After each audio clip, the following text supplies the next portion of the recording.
Good day, folks. I hope you're doing all well today. It's been a little while, so I decided I'd go online and keeping myself busy, I would say. And in all these experiments, I have these internal documents that I keep for myself. And I've been running these calculators and these programs that I made for my own use, but I think it's starting to feel wrong just to keep it for myself. So I figured I'd share it because it might be very useful. So essentially what I've been doing is I've been trying to take the Walter Russell work and the Tom Bearden and like merging the two together and then coming up with the raw science of what we know today and leaving it out the rest behind, because those that understand or have read Walter Russell stuff, Bedini was really a fan, by the way.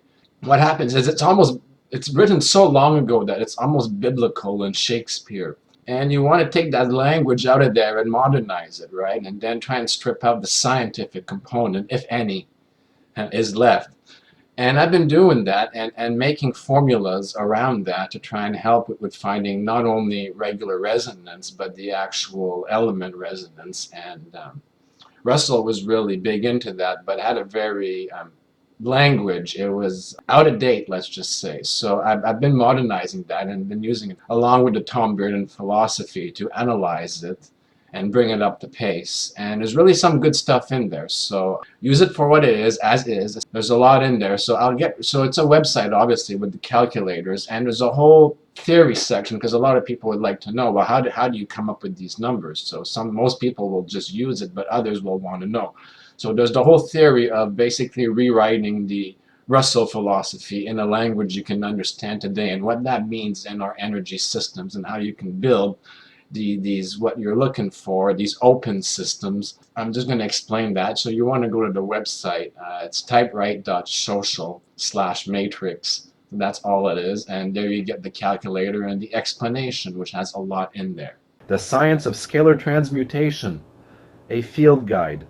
If you are using this, you are moving beyond textbook closed-loop thermodynamics and entering the physics of the vacuum. This guide explains how to use all three tools to design systems that tap the Dirac sea, the inertial zero point, for over-unity energy and transmutation. Using Tool 1, the LC Tank Engine, Lenz cancellation. Standard electrical engineering teaches that the battery is the source of power. This is false. A battery is simply a dipole, a pump. When you create a dipole, the ambient vacuum of space rushes in to try and equalize it, the heaviside flow. In standard circuits, we force the current to flow backward, destroying the dipole. Decoupling the load, Lenz's law causes back-EMF, magnetic drag. We defeat this by pairing elements based on Russell's lock potentials. If your primary coil uses a +3 male element, wind your secondary with a -3 female element. The magnetic fields phase conjugate and cancel. Your load gets power, but the primary coil never feels the drag. Using Tool 2, spectroscopic transposition, frozen light, as outlined in Russell's Chapter 19 Color and Chapter 27 Tone, matter is frozen light. The optical emission spectrum of an element is the literal physical geometry of the vacuum pressure that created it. The transposition principle. Optical frequency, light, and electrical frequency, RF, are the exact same mechanical phenomena separated only by octaves.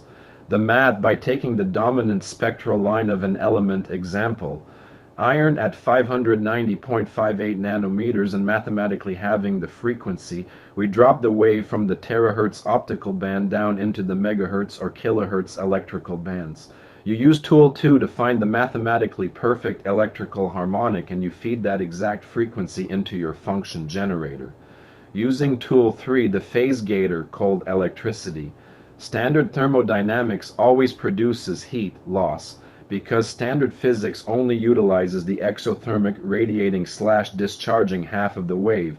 Russell explicitly proved that the generative charging half of the wave is endothermic. It absorbs heat from the environment. The drift versus velocity problem, voltage potential has no mass, it propagates instantly. Electrons have mass, they take a fraction of a microsecond to start drifting. When electrons hit the atomic lattice of your wire, they cause friction, heat. The solution: if you gate the circuit fast enough using the nanosecond threshold provided by Tool 3, You trap the vacuum entirely in the pure potential gathering phase. You extract pure voltage without electron drift. The circuit acts as a negative resistor, literally pulling heat out of the air and running ice cold while charging your load.